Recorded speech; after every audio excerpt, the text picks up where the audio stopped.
Hai semua, nama aku Dina. Sebelum aku memulakan kisah aku malam ni, aku ada satu soalan. Siapa yang pernah berada di situasi korang berada di satu tempat yang baru, korang tak kenal sesiapa pun dan apa yang berlaku, mahu tak mahu, korang kena radu je. Itulah yang terjadi kepada aku semasa aku bergelar seorang pelajar di salah sebuah universiti bukan di negara kita, tetapi di negara jiran, lebih tepat lagi di Thailand. Kejadian ini berlaku sekitar tahun 2002. Pada waktu itu, aku berumur 21 tahun. Aku mendapat tawaran untuk sambung belajar di salah sebuah universiti di Thailand. Jurusan yang aku ambil masa tu ialah jurusan kejuruteraan. Awal-awal tu, ibu tak bagi aku pergi sebab ibu kata banyak lagi universiti tempatan yang tawarkan kos yang aku nak ambil ni. Tapi waktu tu aku degil, aku berkeras nak pergi juga ke Thailand belajar di sana. Aku sendiri yang apply untuk belajar di sana sebab dulu masa zaman aku, cerita drama-drama Thailand ni popular di televisyen. Dan aku mengaku, aku agak sedikit taksub dan obses dengan drama-drama Thailand ni. Dipendekkan cerita, sekitar bulan Mei 2002, aku berlepas dari Malaysia untuk ke Thailand. Ini adalah kali pertama aku keluar negara. Perasaan agak berdebar, tapi demi menuntut ilmu, aku teruskan niat. Aku dah rancang perjalanan dari airport naik apa, destinasi, di mana dan siapa aku perlu jumpa. Aku dah tahu apa nak buat. Akhirnya, aku sampai ke universiti ni. Daftar masuk dan diberikan bilik asrama tempat aku akan menginap untuk semester pertama. Dari pejabat pendaftaran universiti, aku berjalan kaki ke asrama. Adalah dalam 400 ke 500 meter barulah sampai ke kawasan asrama. Di sini ada 6 blok. Setiap blok ada 4 tingkat dan setiap tingkat ada 6 bilik. Bilik aku bernombor 6406. Bermaksud bilik aku terletak di blok ke-6, tingkat ke-4 dan bilik nombor 6. Cari punya cari, rupa-rupanya blok aku ni di blok yang paling hujung. Aku perasan blok paling hujung ni agak terpisah sedikit daripada blok-blok yang lain. Blok ke-6 ni istimewa sikit. Di depan blok ada sebuah gelanggang sintetik serbaguna. Boleh main bola tampar, bola keranjang, futsal dan aktiviti sukan yang lain. Blok ke-6 ni selalu adalah untuk pelajar-pelajar yang aktif bersukan. Itulah kenapa ia terletak di belakang sekali supaya banyak kawasan lapang di sekeliling yang boleh pelajar gunakan. Selain daripada pelajar-pelajar yang aktif bersukan ataupun atlet universiti, segelintir pelajar macam aku pun ada juga diletakkan di situ. Tetapi tak ramai, tidaklah ramai seperti mereka yang aktif bersukan. Berbalik kepada bilik asrama tadi, aku pun mula mengorak langkah naik ke atas dan cari bilik 6406. Bilik asrama di sini adalah bilik berempat. Bermaksud ada 4 orang tinggal di dalam satu bilik. Masa aku tiba di situ, rakan-rakan sebilik aku dah ada di sana. Diorang ni pun pelajar baru juga, baru je daftar. Tapi berbeza dengan aku, dorang ambil jurusan sains sukan. Di situ cuma aku je yang berlainan kos. Aku perkenalkan diri dan nasiblah diorang ni peramah, jadi senang kami menjadi kawan. Dipendekkan cerita, aku pun sudah berpindah masuk. Malah kelas sudah pun bermula dan bermulalah kehidupan di asrama tu. Keadaan di blok ni agak meriah jika dibandingkan dengan blok-blok yang lain. Ialah, hampir setiap masa ada je kedengaran pelajar-pelajar di padang sintetik di depan blok. Suara riuh rendah, suara pelajar berbual, tapak kaki berjalan ke sana sini. Pendek kata, hari-hari blok ke-6 tu memang meriah. Semuanya berjalan seperti biasa. Sehinggalah 2 bulan selepas itu. Masa ni ada satu pesta sukan besar-besaran yang dianjurkan di salah sebuah kampus di universiti yang lain. Dengan itu ramai pelajar-pelajar yang menyertai sukan ataupun pelajar-pelajar sains sukan akan menghadiri pesta tersebut. Bermaksud blok yang ke-6 yang dipenuhi dengan budak-budak sukan akan kosong, meninggalkan hanya beberapa orang pelajar. Bila dimaklumkan oleh rakan sebilik, aku dah mula berdebar sebab aku tahu aku akan tinggal di bilik berseorangan di blok yang kosong untuk seminggu. Sehinggalah tiba masa mereka bertolak. Seperti yang aku jangka, blok ke-6 ni memang kosong. Aku tak nampak seorang pelajar pun yang tinggal di tingkat ke-4 kecuali aku. Yang ada pun pelajar yang tinggal di tingkat kedua ataupun tingkat paling bawah. Dan untuk pertama kalinya dalam masa 2 bulan ini, blok ke-6 sunyi sepi. Tak ada orang di gelanggang, tiada bunyi orang berbual, tiada bunyi tapak kaki ke sana sini. Yang kedengaran hanyalah bunyi cengkerik dan hembusan angin pokok-pokok. yang berada di sekeliling asrama. Malam pertama aku berada di situ, walaupun rasa berdebar, aku buat rutin aku macam biasa. Aku balik dari kelas pukul 5 petang, kemas asrama, mandi, ulang kaji, tengok movie, dengar muzik dan macam-macam lagi. Tidak sehingga sekitar pukul 9 malam. Aku sedang berbaring di atas katil sambil membaca sebuah buku.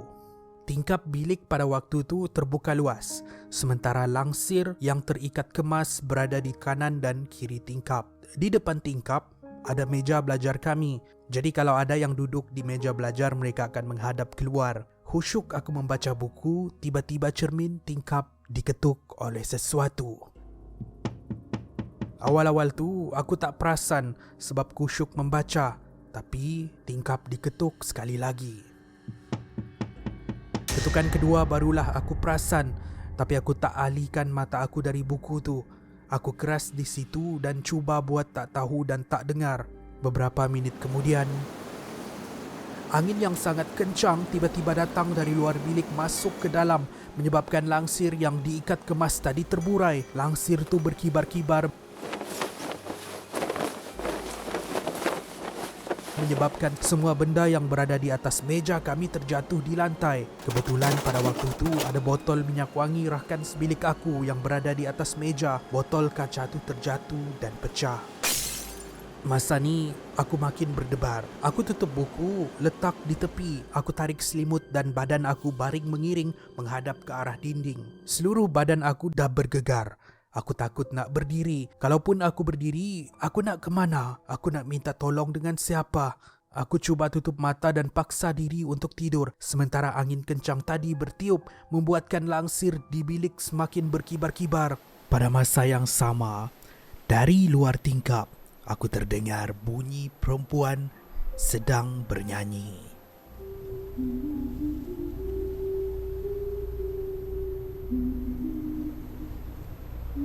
Apa yang menakutkan, bunyi perempuan tu semakin lama semakin dekat, membuatkan jantung aku berdegup kencang.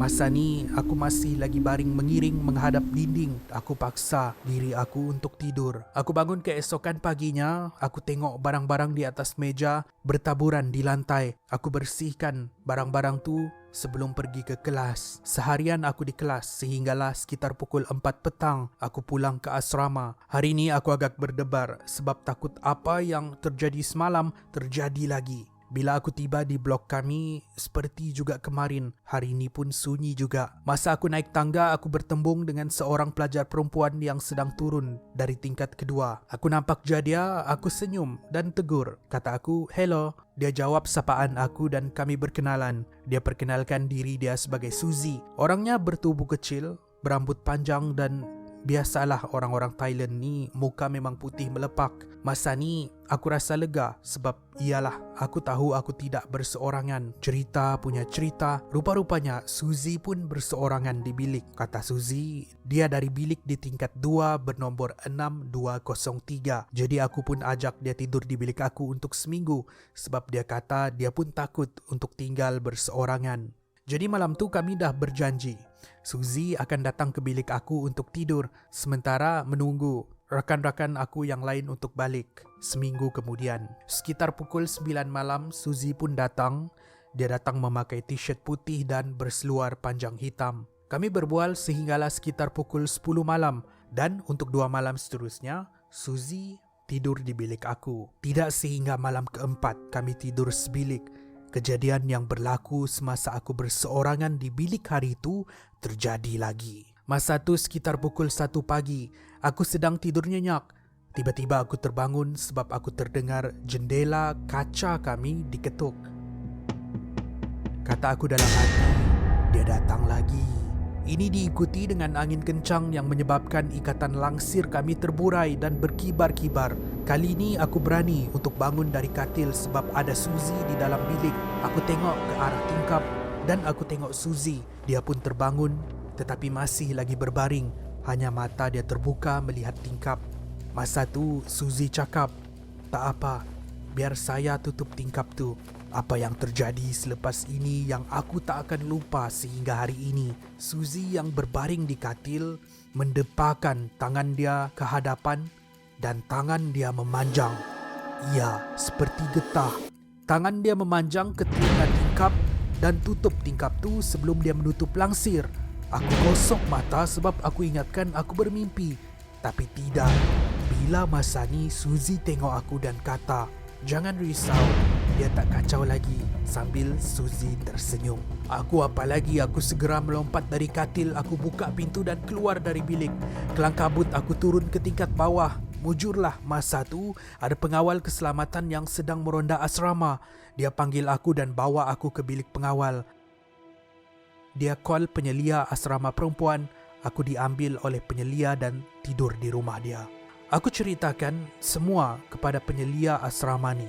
Aku cerita apa yang terjadi dan aku cerita pasal Suzy. Penyelia asrama ni kata di bilik tempat Suzy mengaku dia tinggal, bilik 6203, tiada pelajar yang tinggal di situ. Kata penyelia tu lagi, tapi dulu memang ada seorang pelajar yang bernama Suzy tinggal di bilik 6203. Ada sesuatu yang berlaku dengan Suzy yang pihak asrama rahsiakan daripada pelajar. Aku tanya apa yang jadi dengan Suzy. Penyelia asrama tu mendiamkan diri. Kata penyelia tu lagi, sejak dari hari itu Suzy akan menjelma, tetapi dia tidak mengganggu pelajar.